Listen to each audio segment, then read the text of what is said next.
Welcome to Blunt on Business. I'm Rich Laster with GrowExpand.com, and this podcast is all about cutting through the noise so you can make more money in your business. Today, we're talking about the 3 stages of B2B conversion, and we're going to go high level here because I've only got 15-20 minutes with you, but the full blog is visible at blog.growexpand.com. So we want to talk about B2B conversion, i.e., how do I take the people that I am interacting with in my business from acquaintance to prospect to lead to client? Because if they don't become client, what the hell were you doing all of this for? So we're going to get right into that after a word from our sponsor.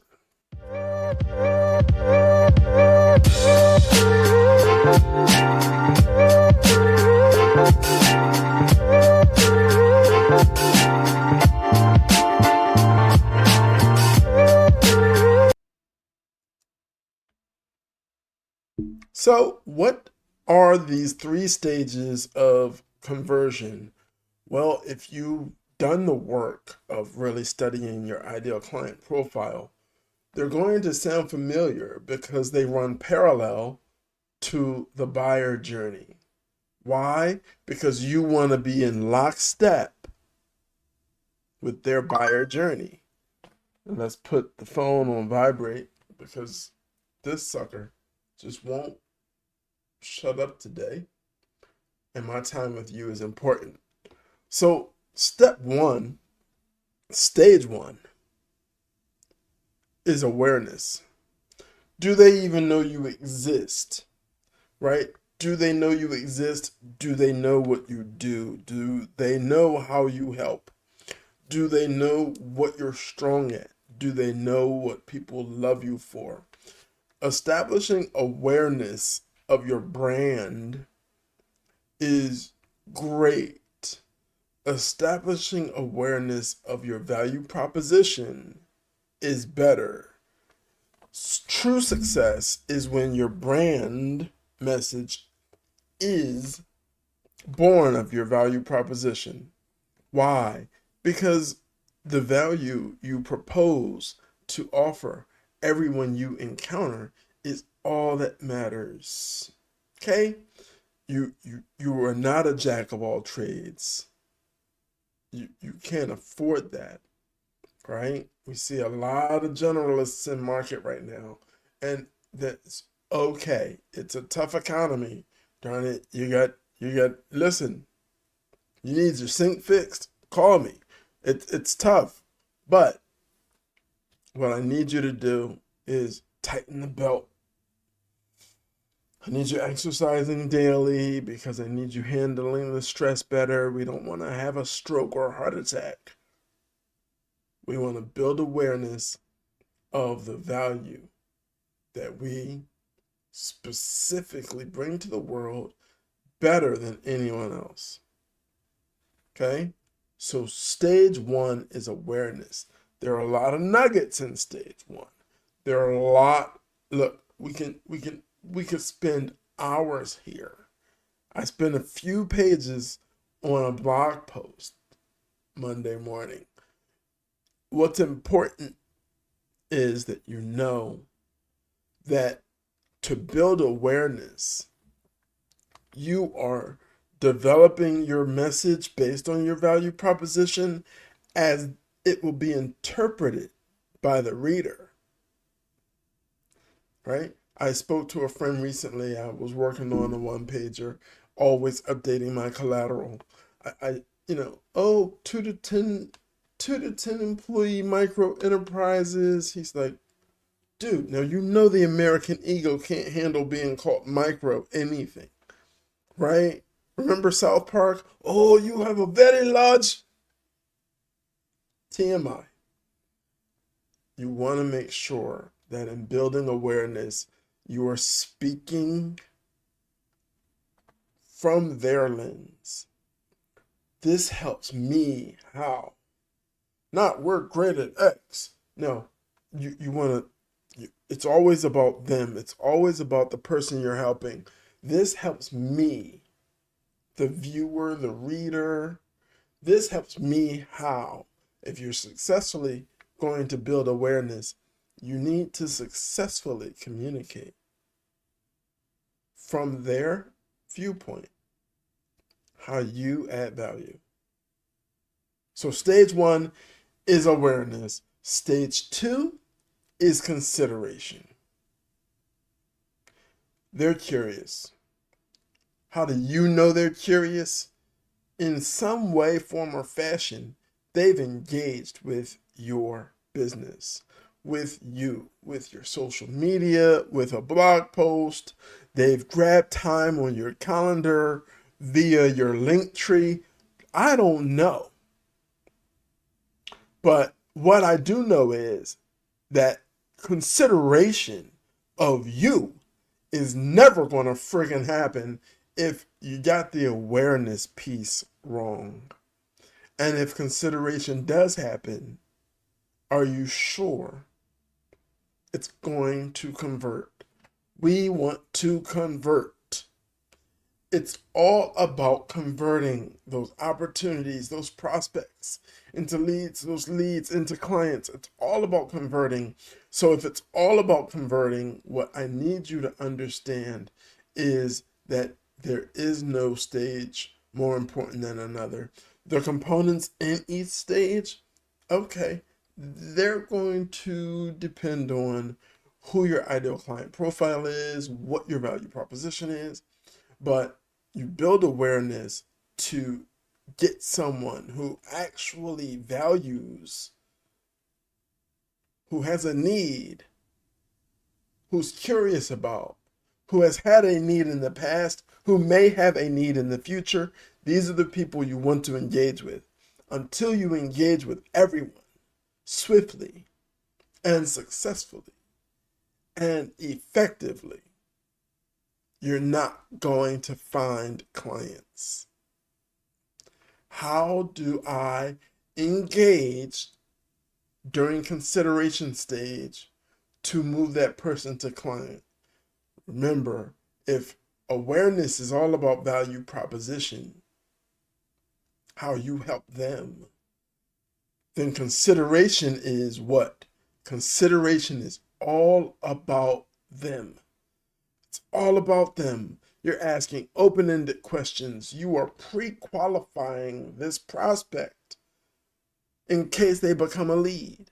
You're asking questions to see what's going on that they're having this conversation with you. What triggered them to engage in the first place? But before you go trying to sell, be sure to answer briefly, short, concise, like small, bite-sized chunks.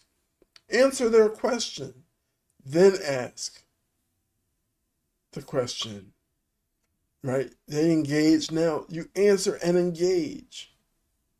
We typically, start at a retainer of 2,000 or 3,000 a month, depending on the client, and go as high as 10,000 a month, with our performance-based fee being respectively and inversely related to that. Why? Because they asked. They're either ready, if they're asking about pricing, they're ready to pull the trigger, or they're shopping. Guess what? You don't care. You don't care. Oh, I don't like to talk to people shopping. Why not? They might choose you.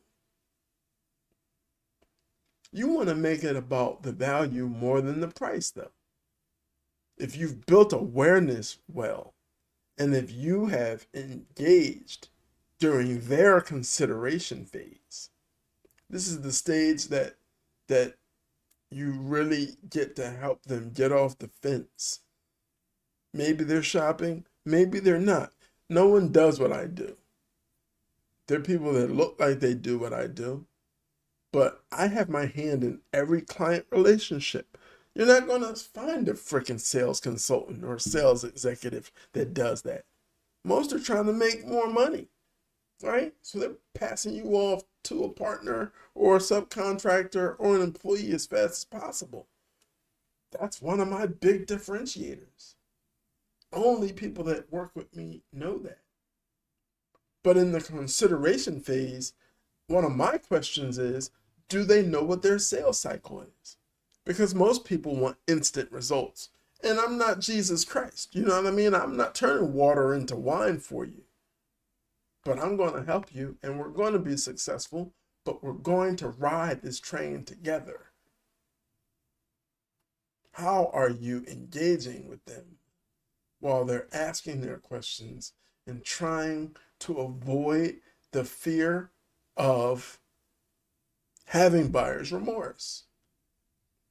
They don't want to hire you and then hate you a week or two later. So stage 1 was awareness. Stage 2 is consideration. This is where they are considering their options. And you want to be the biggest help in that consideration process. You want to be honest, you want to be direct, but you want to be curious as hell. You want to help them dig into their own truth, their needs, their what the real wants are, what the real needs are. Yeah, you got a goal you need to hit, but let's keep it 100, as the kids say. Your ego couldn't take another failure. You've been through too much, the highs and the freaking lows. You could not take another punch in the mouth in the business arena. That's why you have been in the consideration phase for months. Help them through that and watch what happens. You might not get a client, but you made a fan. You made someone who sees you as someone who's good at what they do, clear on how they help, and helpful. Some people are clear on how they help because it's part of their sales or marketing tactic. It shines through sooner or later, right? So stage 1 is awareness. Stage 2 is consideration. Well, stage 3 is where you get all giddy and excited because they're ready to make a decision. Congratulations. But calm down. This is where a lot of people mess it up. They know you're the best choice, and they're hoping that nothing triggers a red flag when they admit that you're the best choice. Does the helpful person who walked through that consideration phase with me hand in hand disappear for some robot shoving a 30-page contract in my face? Personally, I develop agreements with potential clients so that every part of the agreement is known to them. No blind sides, no surprises. This is important. Why? Because I don't go through weeks and back and forth trying to figure out and agree on terms. And after you have a meeting where you develop the agreement with them, if they start flaking out, then say that. Say, hey, we came up with this together. Now today, you don't seem interested. You don't seem like you're on board. Please, let's be transparent with each other. Tell me what happened. Right? Do you and I have a conversation and then your spouse or your partner get involved, and because I didn't know about them or because I failed to involve them in that collaborative agreement meeting, are things falling apart? No problem. Let's redo that collaborative agreement meeting with your partner. All right? This should have been discovered during the what? Consideration phase. Who are the decision makers? Is it just you? Oh, okay. Cool. You're the CEO, but this is a marketing thing. You trust your marketing person and you need sales help. Let's get the marketing person on the phone. Because they really don't want to make a mistake. This is America. 98% of people function in reaction to or in avoidance of some fear, some concern. You are the magic wizard. You got to deal with that for them. You got to remove that and then help. Because if the fear stays there, you won't be there long. You won't be helping them long. You know why? They don't know what to do. And the human ego has no gender. And it'll get in the way. And it's hard to admit when you're wrong. It's hard to admit when you don't know. So you have to spend that time during that consideration stage to let them know you give a damn. And you're going to be right there and you're going to work with them. And if your solution is the answer, communicate that and ask them what they want to see in the solution first. Consideration stage, decision stage, and they're talking to you. You know what it is, baby. Come on. Close the deal. But close the deal in such a way that you don't lose them during the proposal crap and the contract, the blah, blah, blah. Listen, make it as collaborative as possible, right? Because in the B2B world, it's all about relationships.